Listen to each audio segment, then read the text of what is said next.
Mesdames, Messieurs, bonsoir. On se retrouve grâce à Midreshet Yehuda Manitou, comme chaque jeudi soir. C'est déjà la deuxième fois maintenant qu'on est avec le Rav Shmuel Uziel pour développer la paracha de la semaine, parachat à Shavua. Je vous indique déjà, et je le redirai à la fin de la conférence, qu'il y a deux soirées spéciales organisées par Midreshet Yehuda, dimanche et lundi soir, puisque ce sera la semaine de la Haskara de Manitou. Dimanche soir, c'est en hébreu. Vous aurez le plaisir d'écouter Chaim Rothenberg et le Rav David Ben Ezra, deux élèves fidèles de Manitou. Et lundi soir, en français, le Rav Atoun et le Rav Simsovitch. Donc, retenez ces dates, dimanche et lundi soir prochain, la Haskara de Manitou organisée par la Midreshet Yehuda Manitou en hébreu et en français. Voilà, Laura Shmuel nous fait le plaisir de développer cette année, chaque jeudi soir, pour la Midreshet Yehuda, la paracha, et Parachat Noir, l'occasion manquée du début. Nechavod Arabuziel. אז ערב טוב, comme il le faut, et on va donc euh, prendre ce cours et espérer, Bezrat Hashem, qu'avec l'étude, on pourra apporter quelque chose de positif à tous les Chayalim et à tous ceux qui sont actuellement en train de souffrir dans les hôpitaux de toutes les exactions qu'on a déjà vues, et que Bezrat Hashem, les choses iront mieux, on l'espère, dans un temps le plus court possible. Alors, cette semaine, on va parler de la paracha de Noach. Et la paracha de Noach, je voudrais l'aborder selon deux angles complètement différents et essayer de montrer peut-être un aspect un peu nouveau, ou pas inconnu, mais en tout cas nouveau, de cette paracha. La première idée, nous allons la découvrir avec le Rav Tzadok HaKohen. Rabbi Tzadok HaKohen était donc un Rav chassidique qui avait passé, on peut dire, tout le début de sa vie à être un Talmid Chacham exceptionnel. C'était un homme un génie, un véritable génie. Et ce qu'il a fait, c'est qu'il vivait en fait dans une société qui était la société juive lituanienne, c'est-à-dire anti-chassidique. Anti-chassidique. Puis, à un moment de sa vie, sans rentrer dans les détails, il a eu l'occasion de rencontrer un des grands maîtres du chassidisme de Ishbitsa, qui s'appelait Mordechai Leiner, le Rav Mordechai Leiner, et qui était lui-même un élève du célèbre rabbi de Kotsk, dont on entend très souvent parler. Et à la suite de cette rencontre, il va virer sa cutie et il va devenir chassid. Et donc, il est devenu donc un génie talmudique, plus un génie philosophique, plus un génie kabbalistique, et en plus un génie chassidique.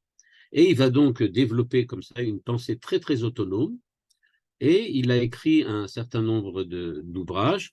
Un de ses ouvrages les plus célèbres s'appelle Peri Tzadik, parce que lui s'appelle Tzadok, donc il a appelé son livre Peri Tzadik, et qui est un recueil de toutes les drachot, de toutes les homélies qu'il a prononcées pour Shabbat, les fêtes, et pour la Parashat Shavua.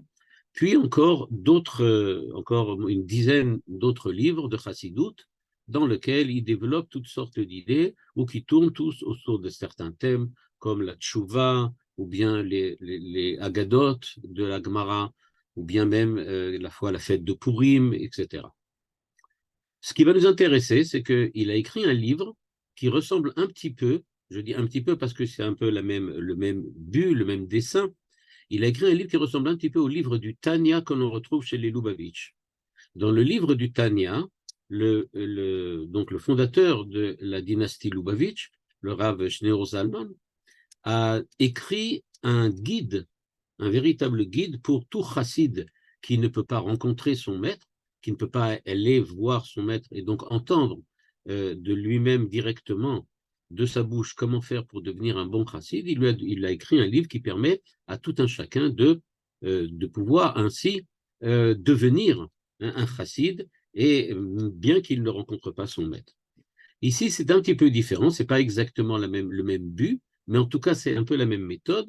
Le Rav Tzadok HaKohen a écrit un livre qui s'appelle Tzidkat HaTzadik. Tzidkat HaTzadik.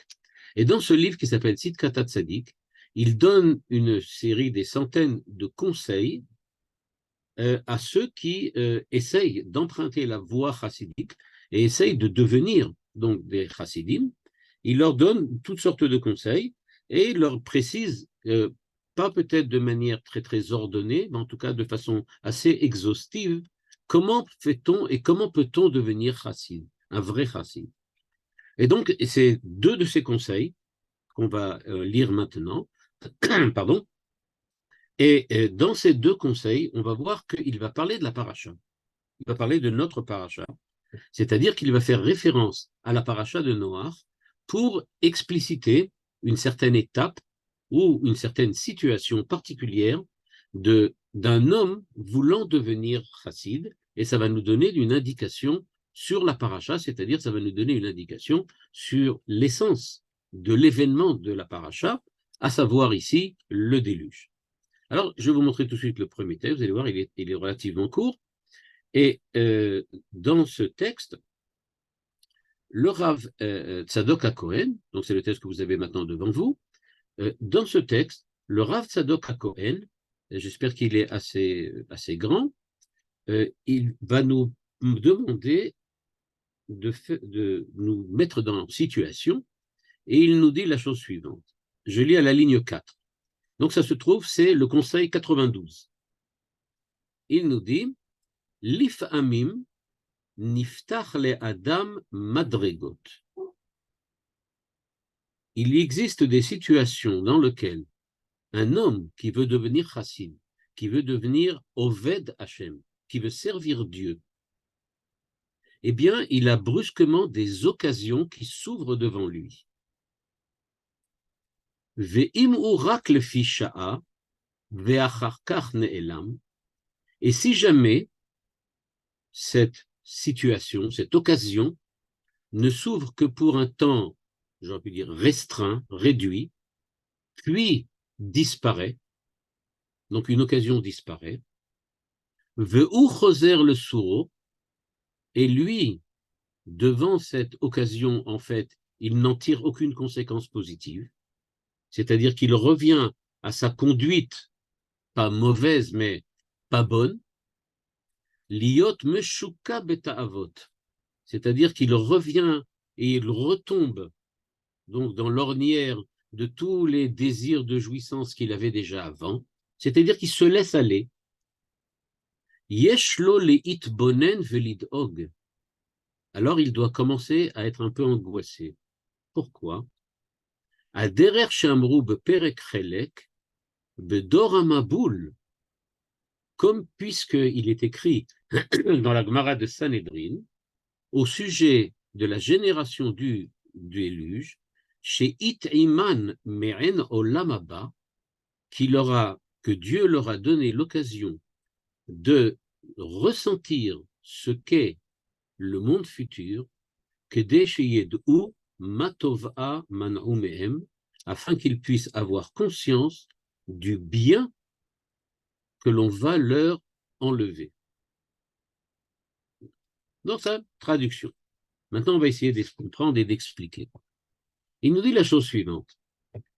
La vie, c'est pas fait seulement de ce que nous faisons, mais Dieu intervient aussi dans notre existence. Nous ne sommes pas seuls. Et on a très souvent l'occasion de s'en rendre compte quand il arrive des choses exceptionnelles. Nous dit le Rav Tzadok HaKohen, il se peut que chacun d'entre nous ait l'occasion parfois de ressentir qu'il est brusquement madregot, c'est-à-dire il se trouve à un niveau spirituel qui le dépasse. C'est-à-dire il est possible que quelqu'un soit plus de facto qu'il n'est vraiment. Il a l'impression qu'il se dépasse lui-même. Il a l'impression que, au lieu d'être Monsieur X qu'il a toujours été, brusquement il devient tzaddik X. Il est devenu un tzaddik. Il n'a pas fait d'effort pour ça. Il n'a rien fait de spécial, de particulier. Mais, qu'est-ce qu'il a fait? Rien. Mais c'est là. C'est une évidence. C'est une évidence pour lui qu'il est possible d'être mieux que ce qu'on est, parfois. Alors vous allez vous demander, mais c'est pas possible ça. Comment ça peut être possible? Oui. Je vais vous en donner un exemple. Il y a un exemple tout à fait connu que peut-être vous n'avez pas eu l'occasion de faire le rapport avec ce que nous dit ici le Rav Tzadok HaKohen, mais qui nous décrit dans les détails la situation de quelqu'un qui est plus que ce qu'il est. Et alors, je vais vous rappeler, c'est un événement, plutôt un épisode, qui est raconté dans la Torah à la paracha de Miketz, quand on parle du rêve du pharaon. On parle du rêve que le pharaon s'est endormi et qu'il a rêvé la nuit qu'il y avait sept vaches grosses, puis ensuite 7 vaches maigres, et puis que les vaches maigres ont avalé les vaches grosses, et puis 7 épis gros, 7 épis maigres qui ont avalé, etc. Et le matin, on nous raconte Vatipaem Rucho, et il était complètement, on peut dire, abasourdi, sonné, et il a commencé à chercher quelqu'un qui lui explique ce rêve. Et on lui dit, il existe un prisonnier, quelque part dans la prison là-bas de l'État, qui a une fois résolu un problème de rêve, il dit, amenez-le-moi tout de suite. On lui amène et il essaye, Yosef, donc, va sortir et va expliquer le rêve. Je ne sais pas si vous avez conscience, quand vous avez lu cet épisode de la paracha de Miket, de l'absurdité de cet épisode. C'est absolument impossible. Est-ce que vous imaginez le pharaon de l'époque demander le matin qu'on lui apporte un prisonnier parce qu'il a envie de savoir de quoi il a rêvé? Mais qu'est-ce qui s'est passé ce jour-là? Eh bien, c'est ça dont parle le Rav Tzadok HaKohen. Parce que les commentateurs, notamment le Recanati, un commentateur italien kabbalistique, nous expliquent que si on veut comprendre ce qui s'est passé chez le pharaon, il faut se rendre compte de quelque chose d'exceptionnel. Le rêve que le pharaon a fait, nous dit Menachem Recanati, c'est pas un rêve qui est le sien, c'est le rêve de Yosef. C'est Yosef qui aurait dû rêver ça, parce que c'est le rêve d'un tzaddik, c'est une prophétie. Imaginez un roi, pharaon, qui brusquement, le matin, a la certitude qu'il a eu une prophétie pendant la nuit. C'est ça dont parle le Rav Tzadok HaKohen. C'est-à-dire qu'il y a quelquefois des ouvertures, des occasions, quelque chose qui nous arrive et qui nous dépasse complètement.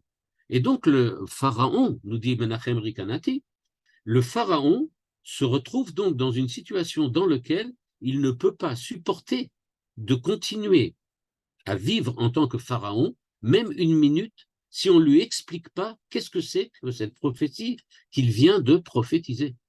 C'est pour ça qu'il arrête tout, qu'il est prêt à parler avec un prisonnier, alors qu'on sait très bien qu'à l'époque, c'est absolument impossible. Un roi ne s'intéressait même pas aux prisonniers, il ne s'intéressait même pas à ses ministres. Donc, comment est-il possible qu'il a pu commencer à faire? Tout simplement, Vatipaem Rucho. Comme le Midrash le dit, il était comme une cloche, il ne pouvait rien faire d'autre. Il était abasourdi, complètement fou. En fait, il était dans un état quasi psychotique, il ne pouvait rien faire. Il lui fallait une réponse. Qu'est-ce que c'est que cette prophétie?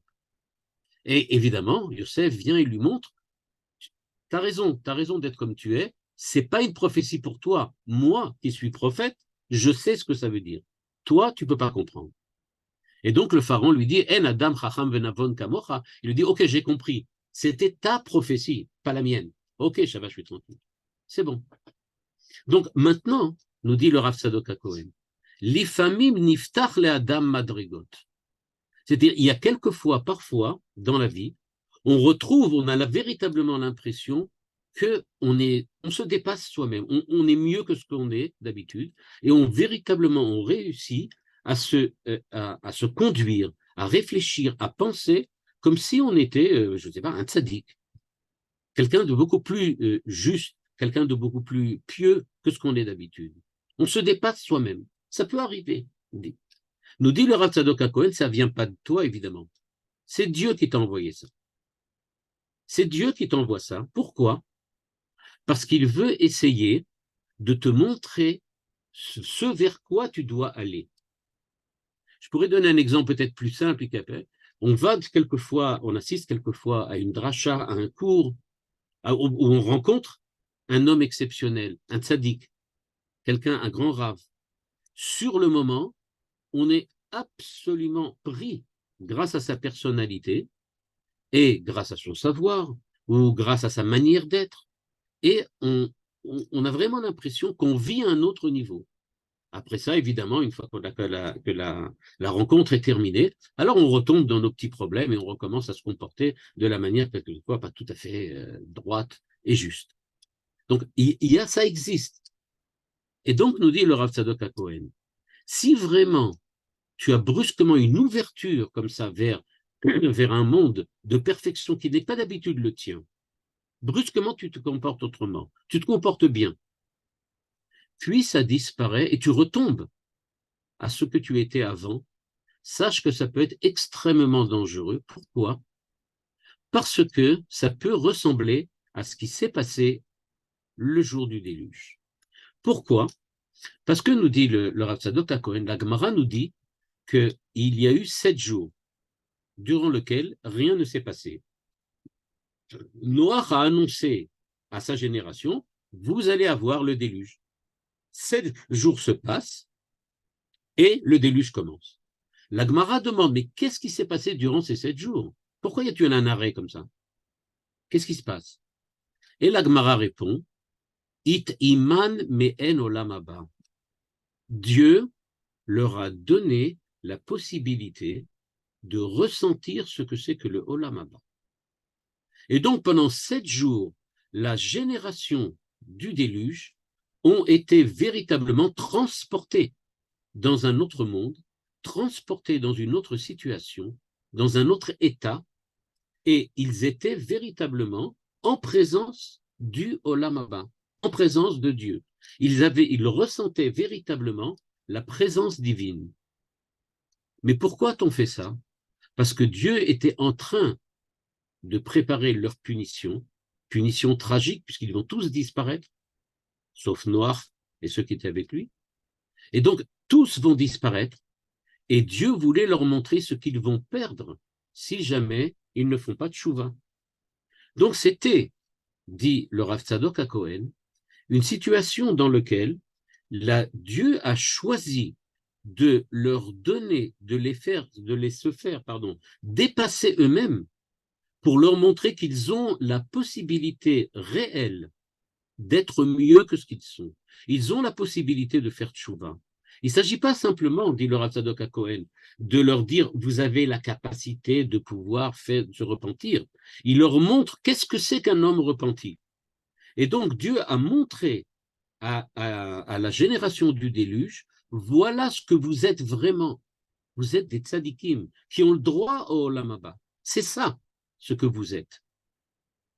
Si vous le désirez, si vous en faites l'effort. Mais les hommes de l'époque du déluge ont décidé de retomber dans ce qu'ils étaient avant, et quand ils y sont retombés, ils ont été punis extrêmement sévèrement, et ils ont disparu. Nous dit le Rav Tzadok HaKohen, c'est ce qui attend parfois une personne qui reçoit de Dieu quelque chose, un cadeau, un don, et qui ne sait pas en apprécier la valeur parce qu'il ne sait pas réaliser véritablement qui il est et comment il est. Et donc, nous dit-il, il faut savoir, le déluge, en fait, c'est venu après qu'on ait découvert, et c'est ça la première idée que je voudrais qu'on développe, après qu'on ait découvert, grâce à cette Gemara et le Rav Tzadok HaKohen, que les hommes du déluge étaient des tzadikim. C'était des tzadikim. Ah oui. Mais comment se fait-il qu'ils étaient des tzadikim puisqu'ils ont tous été détruits? C'est pas possible. En fait, nous dit le Rav Tzadok HaKohen, c'est pas le seul enseignement des Chachamim qui nous raconte que c'était des tzadikim. Dans le fond, c'était des tzadikim. Pourquoi? Parce que, par exemple, nous dit le Rav Tzadok, dans la suite du paragraphe que je ne vous ai pas amené ici, que je n'ai pas montré ici, par exemple, on va le voir, pardon, si je l'ai amené, je vais vous montrer tout de suite, on va voir tout de suite qu'il y a dans le Midrash un enseignement qui nous dit que Dieu annonce qu'il va détruire la génération du déluge, Beshagam ou Bassar. Beshagam ou Bassar. Tout ce qui est, on peut dire comme ça, humain, tout ce qui est chair et os, tout ce qui est vie, comme ça, vie biologique, va disparaître. Et le Midrash de dire, Beshagam, c'est la gematria de Moshe. Et pourquoi il y a la gematria de Moshe? Parce que, dit le Midrash, la Gemara, pardon, la Gemara dit, parce que la génération du déluge aurait dû recevoir la Torah. Moshe aurait dû être là, et la génération du déluge aurait dû recevoir la Torah. C'est-à-dire, nous dit le Rav Tzadok HaKohen, cette génération, c'est pas pour rien que Dieu lui montre le Olam Haba. C'est parce que véritablement, ils avaient cette capacité d'être des tzadikim. Ils auraient pu véritablement être des tzadikim. C'était pas simplement une illusion, c'était une véritable réalité. C'était une réalité. C'est pour ça qu'on leur a montré. Et donc, nous dit le Rav Tzadok, il faut faire très attention. Quand tu, brusquement, j'aurais pu dire, fais un saut quantique, quand tu sautes à un niveau qui n'est pas le tien, alors ne crois pas que c'est quelque chose qui est, j'aurais pu dire, neutre. C'est tellement positif que peut-être, c'est à l'image de quelque chose d'extrêmement négatif qui risque de t'arriver aussi. Il t'arrive du bien, mais attention, ça peut devenir quelque chose d'extrêmement négatif si tu ne sais pas saisir cette occasion. Eh bien, ce qui s'est produit au moment du déluge, la génération du déluge, nous dit Rav Tzadok HaKohen, n'a pas été capable de saisir l'occasion d'être les tzadikim qu'ils étaient vraiment. Ils n'ont pas réussi. Alors Dieu leur a proposé, leur dit, voilà, regardez, hop, je vous donne cette possibilité. Mais eux, ils ne l'ont pas prise. Il est arrivé ce qu'il est arrivé. Mais y a-t-il pas un symétrique? C'est-à-dire, ok, je comprends que maintenant, d'après le Rav Tzadok, on m'élève très très haut, ça veut dire j'ai la capacité de le faire, super, et si je ne le fais pas, ben voilà, je vais tomber.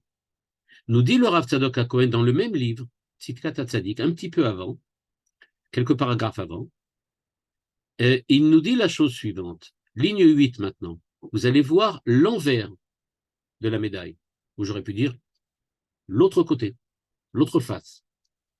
Be'et kishalon à Adam, n'y a-t-il pas aussi l'autre possibilité? Eh bien oui. Quand quelqu'un a un échec, un kishalon, un échec total, absolu, énorme, be'et kishalon à Adam, yeda, shebe'oto et, ou achana, le oto davar, le tov. Il dit, quand tu vois qu'il arrive une catastrophe, quelque chose d'exceptionnellement catastrophique, alors sache, dit le Rav Tzadok HaKohen, que c'est la préparation à la même chose, mais en bien. Ah. Ve'im yiske be'ota sha'a, yuchal la'alot lemadriga gdola me'od, כפי גודל החטא שהיצר מסיתו, כך הוא גודל הטובה שיוכל לקלוט. אז אם יהפוך תשוקה זו וחמדה זו לטוב, ומאותו עניין ממש, הוא הטובה הפך רעה. C'est-à-dire, nous dit-il, ça marche aussi à l'inverse. C'est-à-dire, si tu as une très très grande élévation, ça veut dire que Dieu te donne la possibilité de te montrer, pardon, il ne te donne pas la possibilité, il te montre qui tu es, pour que tu puisses saisir cette occasion et faire mieux. Mais inversement, s'il arrive une énorme catastrophe, ça veut dire que cette catastrophe vient, comme on l'a dit tout à l'heure, sur l'arrière-plan d'une capacité énorme qui est chez toi. Il n'y a pas de grands échecs s'il n'y avait pas non plus une grande possibilité, une grande capacité, une grande potentialité de réussite. Et donc il dit, il faut savoir tirer la leçon d'un énorme échec, parce que s'il y a un énorme échec, c'est qu'il y a une énorme potentialité de bien. Ça va toujours en même temps. Et dit simplement, quand je dis simplement, c'est jamais simple évidemment, mais simplement, dit-il, il faut savoir traduire cette capacité en une réalité dans le vécu, dans le quotidien, dans l'existence. Et donc il nous dit, il y avait deux possibilités. La génération du déluge, dit le Rav Tzadok HaKohen, c'est la génération du mont Sinaï.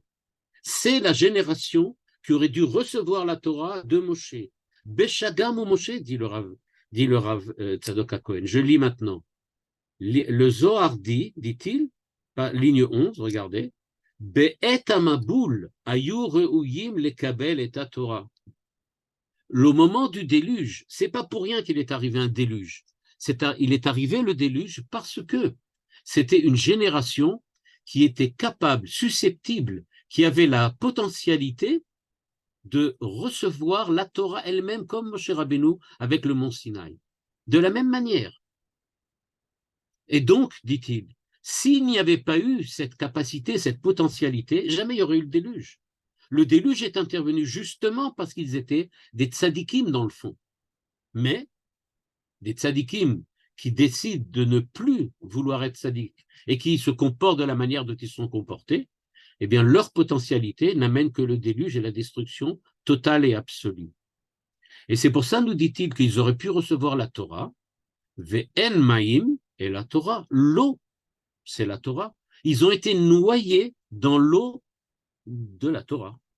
Sauf que la Torah, c'est une eau de vie, alors que le déluge, c'est une eau de mort, une eau de destruction. Cette eau aurait pu être soit l'eau de la Torah, soit l'eau de la destruction. Vu qu'ils n'ont pas fait de tchouva, vu qu'ils n'ont pas su prendre l'occasion, c'était une occasion manquée, eh bien, ils ont disparu.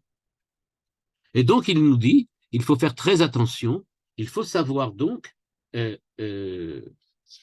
saisir l'occasion. Et que ça soit en bien, avec une élévation exceptionnelle, ou chas v'chalila en mal, avec une catastrophe exceptionnelle, il faut savoir que ça indique surtout qu'on a affaire à des hommes exceptionnels, à des gens exceptionnels. Il dit, c'est cela que l'on découvre quand on regarde la paracha de Noach. On découvre qu'il y a des occasions manquées, et quand on ne les saisit pas, malheureusement, parfois, il y a des moyens que Dieu entreprend, on peut dire comme ça, pour nous réveiller à ce que nous sommes véritablement. C'est l'enseignement du Rav Tzadok HaKohen. Donc maintenant, je ne sais pas si vous voyez le chidouche donc du Rav Tzadok HaKohen. On a maintenant une impression que, alors, oula, mais alors, qu'est-ce qui s'est passé alors? Mais comment ça s'est résolu toute cette histoire? Ah, ils ont tous disparu. Bon, et alors? Et Noach, qui c'est alors? Qu'est-ce qu'il vient faire là-dedans? La question qui se pose quand on a lu maintenant Rav Tzadok HaKohen, c'est de dire, ok, j'ai compris. C'était des gens exceptionnels. Il y a même un midrash qui dit qu'il y a eu un Gilgoul et qu'ils sont revenus après au moment de Matan Torah, etc. Il y a quelqu'un qui fait le rapprochement et qui dit oui, ils sont revenus, ils ont reçu de la Torah en fin de compte. C'était eux. Ils étaient la génération du Midbar et la génération du déluge, c'était la même chose. C'était la même génération, mais avec des différences, une époque, l'autre, une autre. Donc il y a toutes sortes d'enseignements kabbalistiques. Il faut faire le rapport et le rapprochement entre eux. Mais le fait qu'il y ait eu Noach, etc. Alors, qu'est-ce qui s'est passé? Qu'est-ce que Noach a fait? Et qu'est-ce que Noach a donc, j'aurais pu dire, entrepris pour arriver à récupérer, recommencer ce qui a été raté? En gros, la question qu'on se demande maintenant, c'est de dire, on a compris que la génération du déluge s'est trouvée devant une occasion manquée. Comment Noach a-t-il récupéré tout ça? Comment Noach a-t-il arrangé tout ça? Eh bien, pour cela, le Rav Tzadok HaKohen ne l'explique pas. Et là, on va se tourner vers quelqu'un qui vivait un petit peu avant lui. Le Rav Tzadok HaKohen vivait à la fin du 19e siècle, début du 20e, vraiment le début du 20e, mais surtout la fin du 19e. Et il était plus ou moins, pour ceux qui connaissent les dates, il est plus ou moins contemporain du Rav Kook à peu près, hein, fin du 19e, début du 20e. Ils étaient à peu près en même temps. Et le Rav Tzadok HaKohen, un petit peu avant, vivait quelqu'un qui n'était pas du tout en Europe de l'Est et qui lui vivait plutôt en Europe de l'Ouest, je dirais même plutôt en Allemagne. C'est le Rav Shimshon Raphaël Hirsch.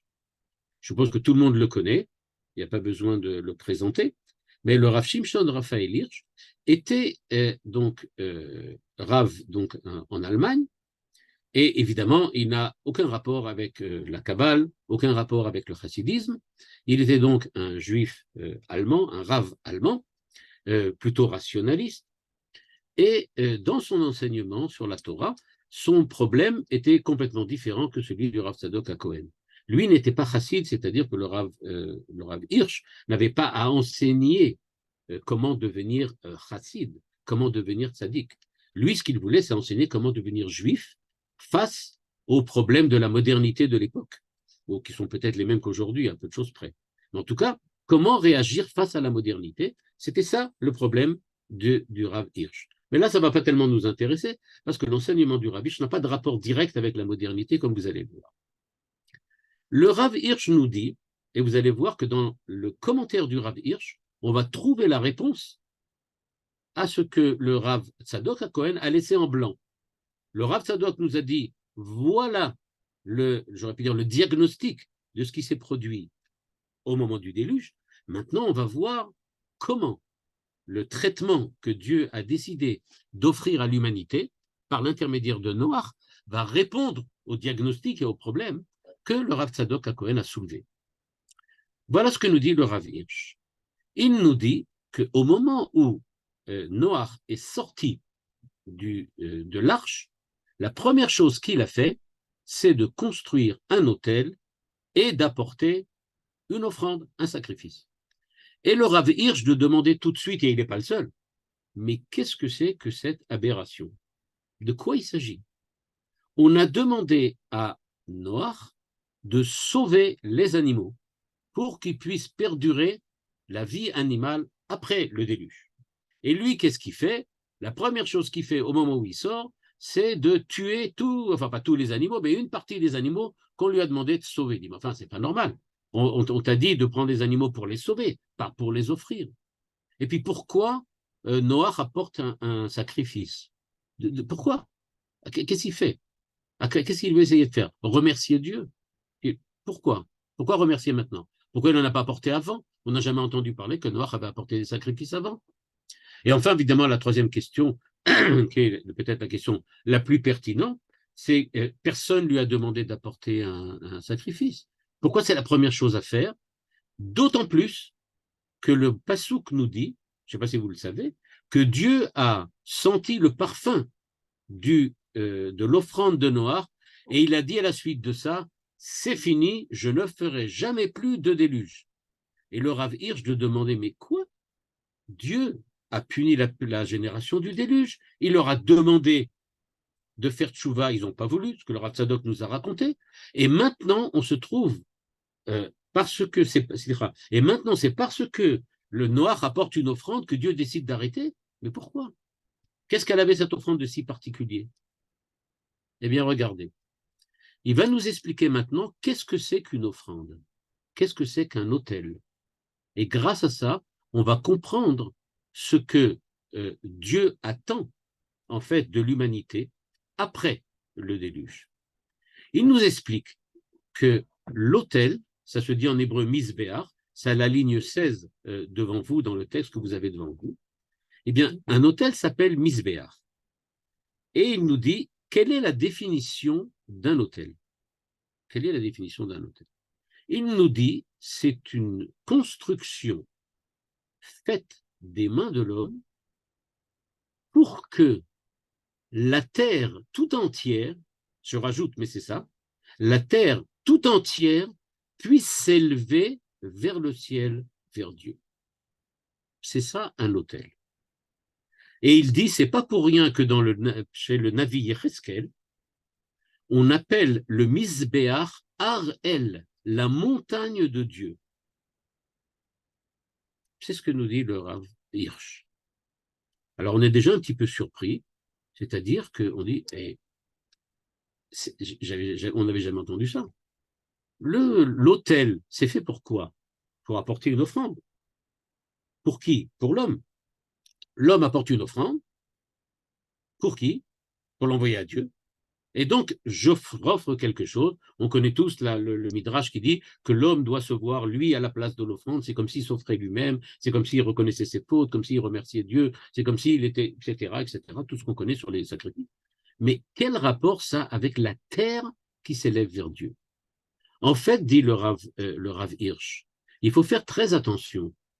Il existe une énorme différence entre offrir un sacrifice sur une pierre, ce qu'on appelle bama, c'est-à-dire une pierre, un rocher qui se trouve quelque part.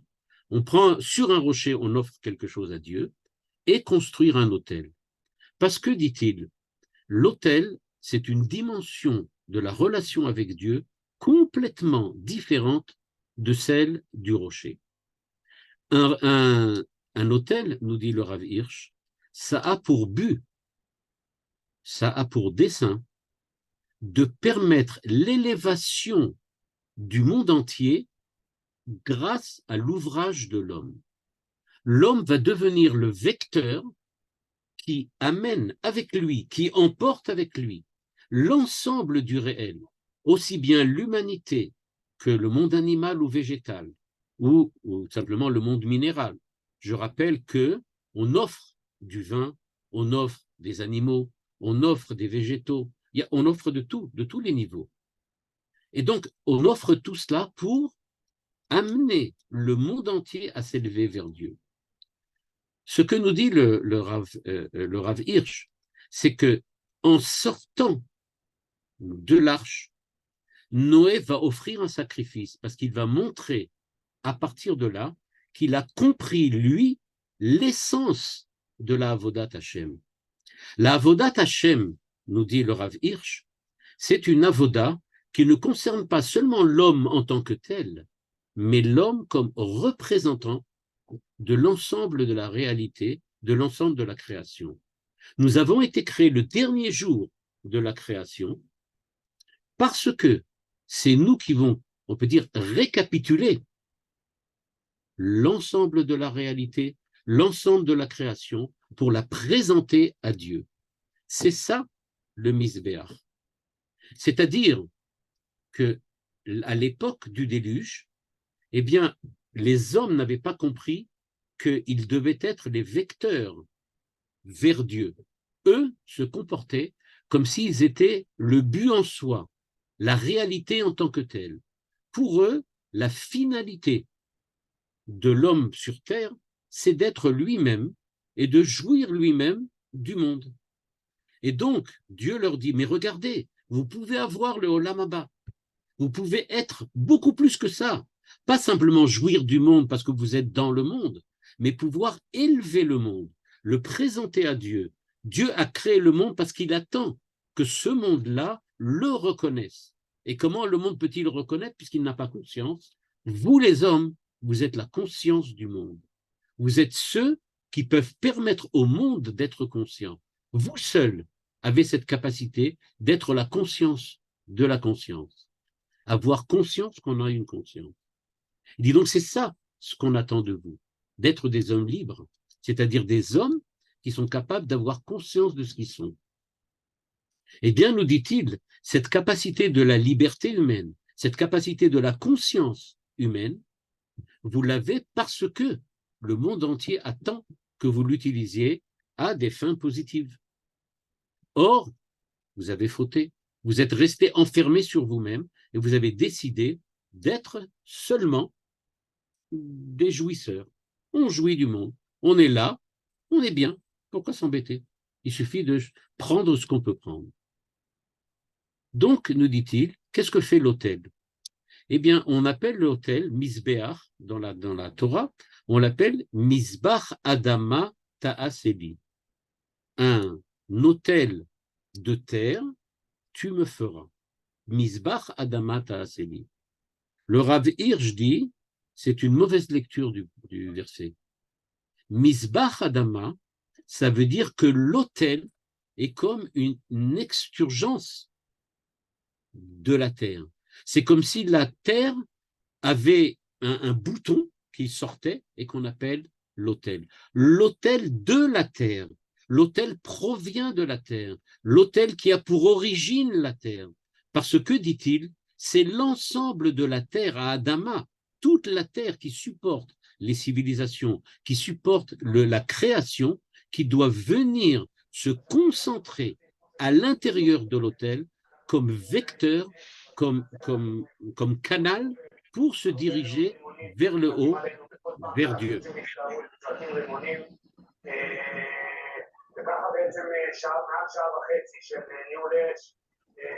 Il y a quelqu'un, il faudrait peut-être éteindre le truc, je ne sais pas qui. Et donc, ce qui se passe, dit le Rav Hirsch, c'est donc que, en fait, le misbéach est donc le vecteur de la volonté, si on ne peut pas parler de volonté, mais de la sheïfa du monde entier pour s'approcher, pour revenir, pour être proche de Dieu. Et donc il dit, le souhait inconscient de l'ensemble du réel, d'être véritablement en relation avec Dieu, c'est l'homme qui doit le réaliser. En fait, il dit, les plantes veulent être avec Dieu, les minéraux aussi, les animaux aussi, tous. Mais il faut quelqu'un qui le fasse. Le seul qui peut le faire, c'est l'homme, et c'est ça ce qu'il doit faire.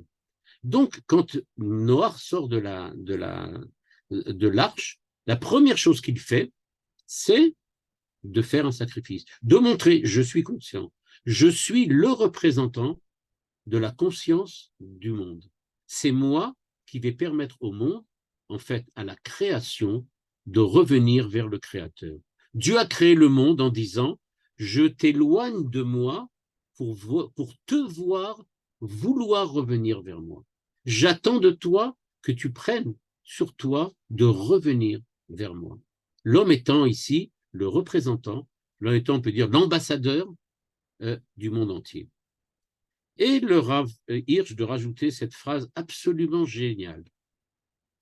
Et dit-il, mitkabel à la date, c'est-à-dire, il me semble plus qu'évident, dit le Rav Hirsch, chez Amizbeach bebet amigdash ou semel le Har Sinai.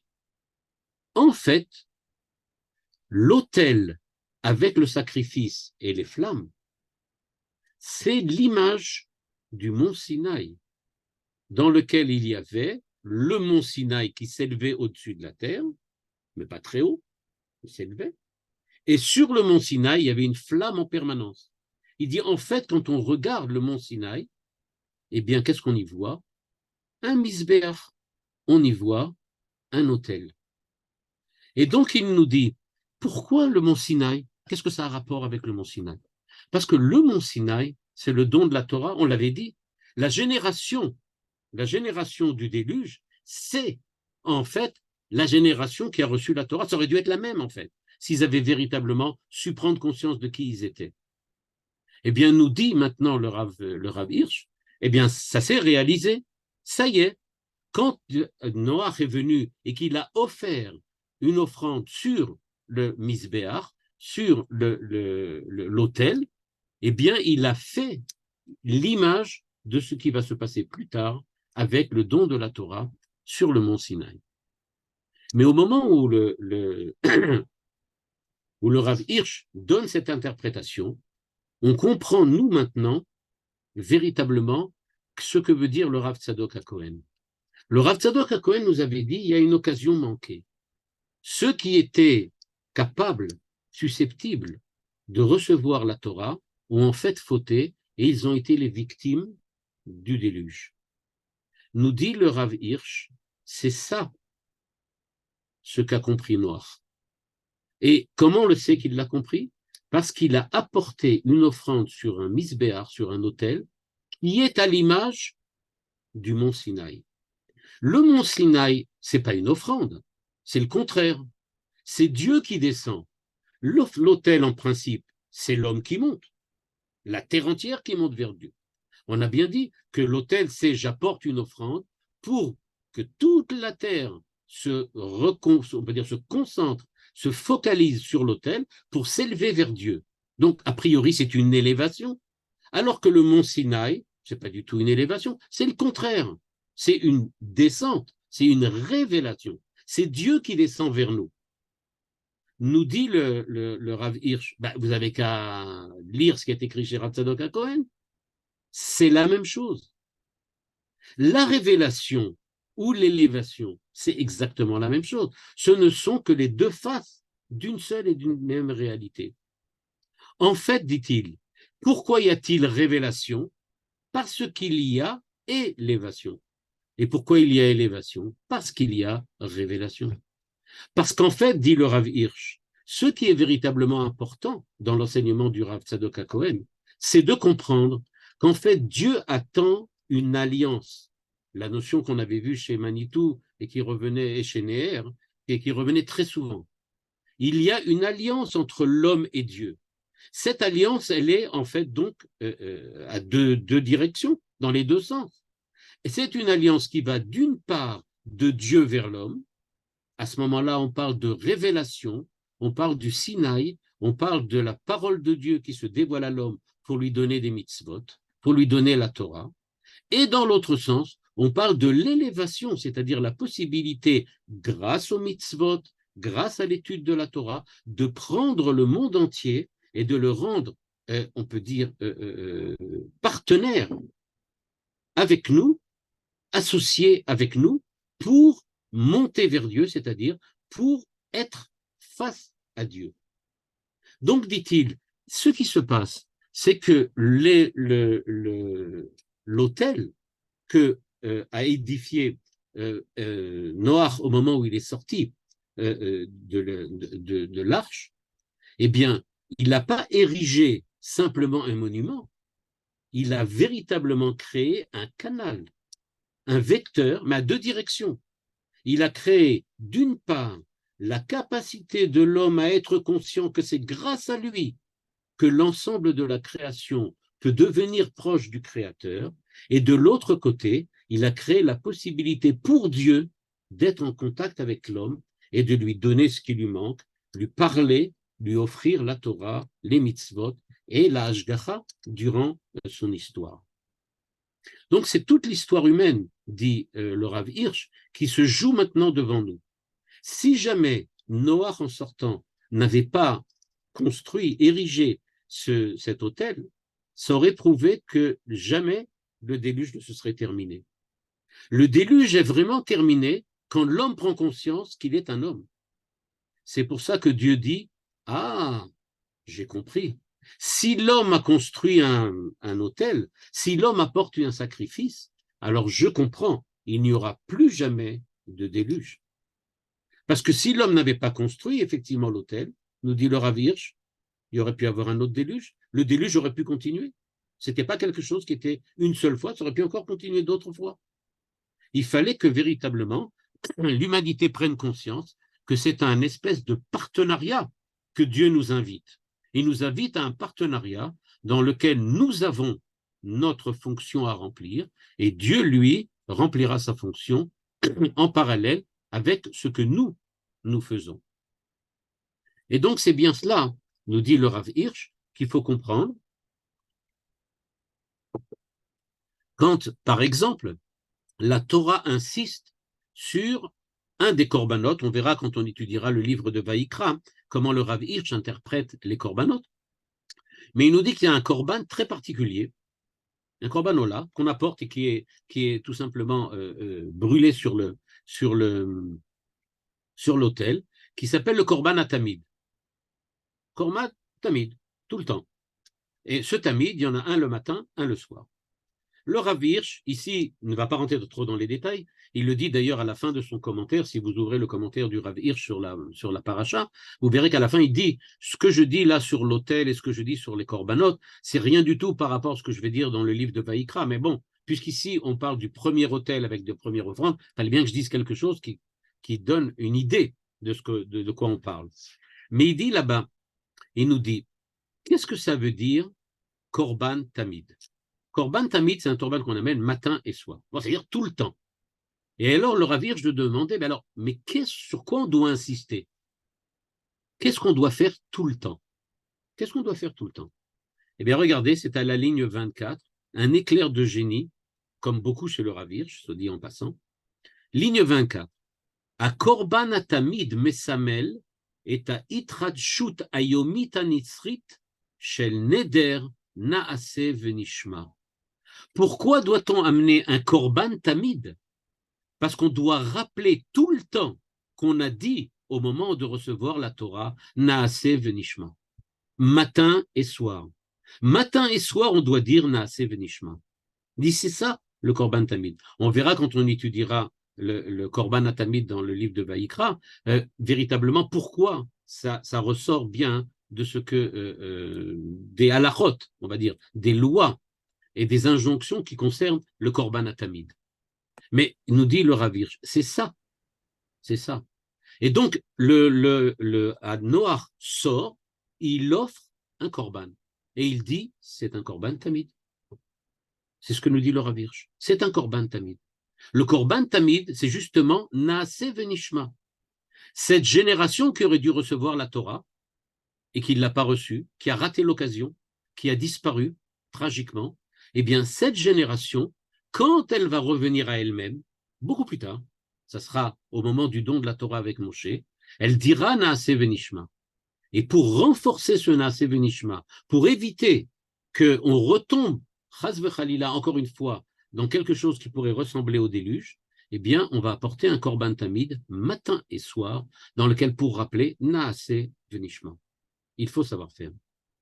C'est donc, pas pour rien, que le Korban Tamid est appelé Olat Tamid à Asuya Be'ar Sinai. Olat Tamid, un holocauste perpétuel, éternel, à Asuya Be'ar Sinai. Mais il n'est pas fait au Har Sinai, il est fait dans le Misbéach. Il est fait dans le temple. Il ne peut pas être fait dans le Har Sinai. Dans le Har Sinai, il n'y a pas eu d'offrande. Personne n'a rien offert. Mais nous dit le Rav Hirsch, ce n'est pas ça que ça veut dire. Le Olat Tamid, cette offrande perpétuelle, elle est faite, c'est-à-dire elle est faite comme Be'ar Sinai, comme le Har Sinai, comme le Naase Venishma du Har Sinai. C'est quelque chose qui est de l'ordre du Har Sinai. Et donc, il me semble que c'est ça le double enseignement à deux faces. D'une part, le Rav Tzadok HaKohen, qui nous présente et nous explique qu'est-ce que c'est que l'occasion manquée qui s'est produite au moment du déluge, et le Rav Hirsch qui nous explique comment Noach a réussi à récupérer et permettre une évolution ensuite positive à partir du déluge, pour comprendre en fait que ce qui s'est produit, c'était pas antédiluvien, c'était pas à l'époque du déluge, comme le raconte Molière, mais c'est pas retourner au déluge, c'est parce que le déluge, c'est justement l'image du don de la Torah, parce que le Misbéach que va construire Noach, c'est précisément le mont Sinaï avec la révélation divine, tous les deux ayant pour but de créer le Brit, l'alliance entre l'homme créature et le Dieu créateur.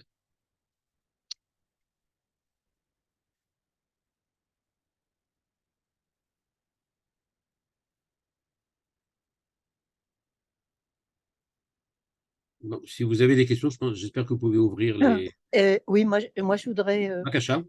Rav, et moi je pensais, enfin j'avais entendu un autre enseignement concernant l'attitude de Noach qui ne s'est pas occupé du tout des hommes, sachant qu'il y aura un déluge. En fait, pendant 1 an, il s'est occupé que des animaux, il a fait ça jour et nuit, et en sortant, il a offert un corban parce qu'il a enfin compris qu'il fallait quand même s'occuper des autres. Il a compris un peu l'amour des autres, et c'est comme ça qu'il s'est rapproché, enfin qu'il s'est élevé vers Dieu. Enfin, j'avais entendu un Dvar Torah comme ça. Oui, c'est possible. Je ne dis pas que c'est pas impossible. C'est tout à fait possible. Ça va plutôt dans la direction de ceux qui pensent que Noach n'était pas un si grand sadique que ça, quoi. Voilà, c'est ça. Ceux qui pensent que c'était un sadique, mais pas un grand sadique comme... pas sadique d'amour, quoi. Comme était Avram, comme il était sadique. En fait, j'ai hésité à amener aussi un autre commentaire du Rav Luria, notamment, qui explique justement la différence entre Avraham et Noach. Mais ce qui reste quand même, et le Rav Luria le demande d'ailleurs, pardon, ce qui reste quand même absolument étonnant et paradoxal, c'est l'idée même de supposer que Noach n'était pas tzaddik. C'est ça qui est exceptionnel. Parce qu'en fait, il faut bien reconnaître, le monde a été sauvé par Noach. Oui.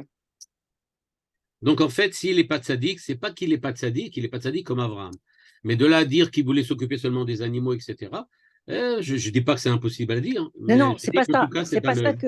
C'est pas ça tout à fait. C'est-à-dire que en fait, Dieu s'est rendu compte que Noir s'est un peu détaché. Il a pensé qu'à lui, mais donc le comment dirais-je, Noir a eu comme tâche en fait de s'occuper que des animaux pendant Oui. 1 an parce qu'il ne s'est pas occupé des hommes pour leur dire faites attention, faites tchouva. Et en sortant, il a fait tchouva en offrant un corban parce qu'il s'est rendu compte que l'amour des autres, c'est quand même ce qui a rapproché tout le monde de Dieu, quoi. Oui. Moi, je préfère l'explication qui dit qu'il a essayé, mais que ça a raté. Et c'est pour Oui. ça, comme dit le Rav Tzadok Cohen, que Dieu lui-même a essayé et que ça a aussi raté. Ah oui, tout à fait, ouais. Tout à fait, ouais. Je comprends. Donc Dieu leur a Merci. donné 7 jours à voir le Olam Haba et ça n'a toujours pas suffi. Et donc, Exact. ça s'est arrêté. Merci, Rav. Vakasha. Et s'il vous plaît, Oui, Vakasha. le Tana lui-même dit que c'était une population moucheretette.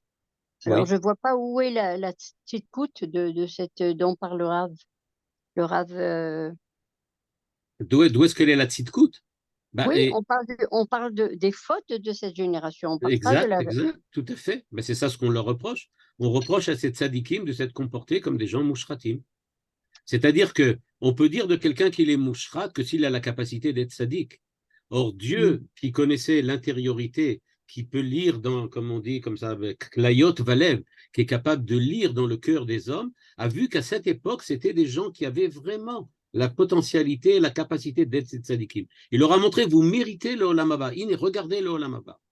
Mais eux ont décidé de se comporter de manière atroce. Mais c'est un choix délibéré.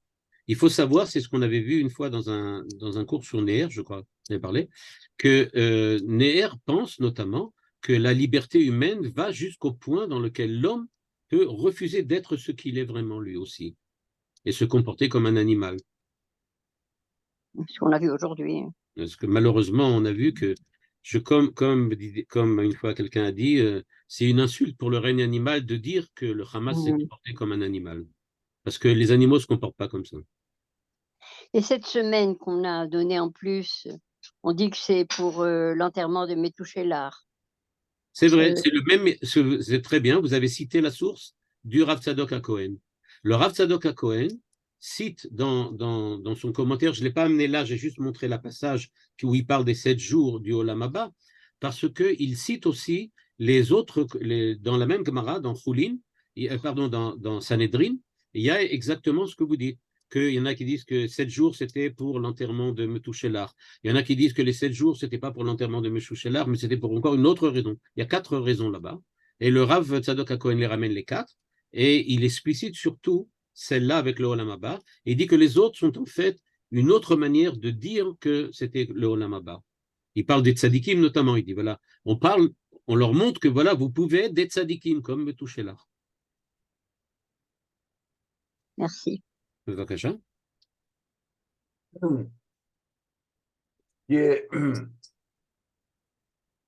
Oui, Rabbi Yosef. Oui, je ne vous vois pas. Bonjour. Merci beaucoup, c'est super intéressant. Une remarque de Manitou sur la première explication du Rav Tzadok HaKohen.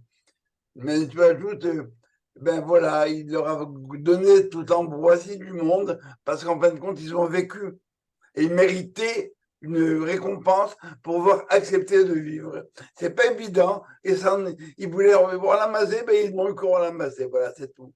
Mais il aura payé quand même. Oui, il faut savoir que Manitou citait très souvent Rav Tzadok HaKohen. Il aimait beaucoup, enfin j'ai l'impression en tout cas, qu'il aimait Rav Tzadok HaKohen, il le cite assez souvent.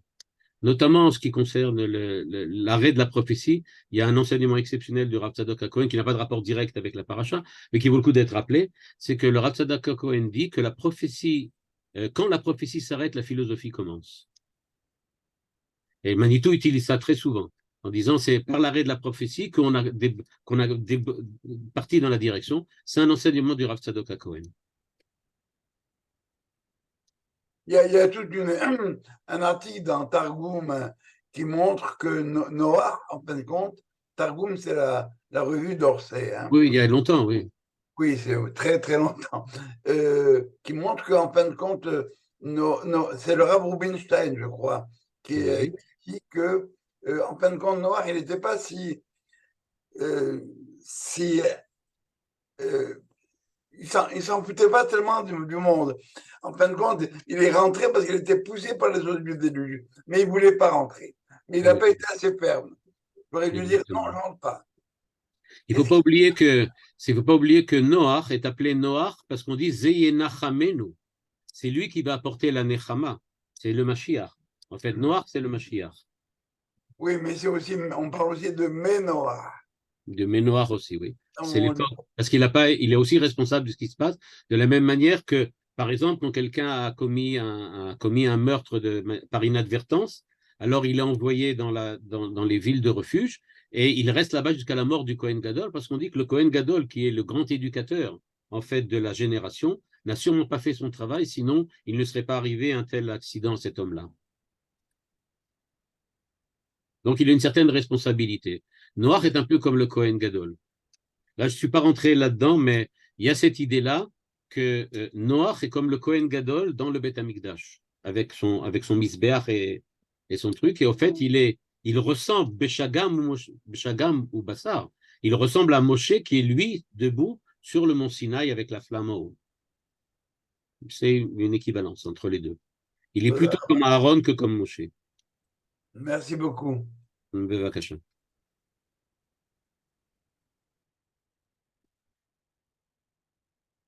Yofi. Donc, Shenishma Besorot Tovot.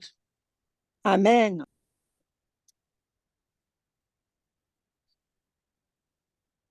Shabbat Shalom à tous. Shabbat Shalom.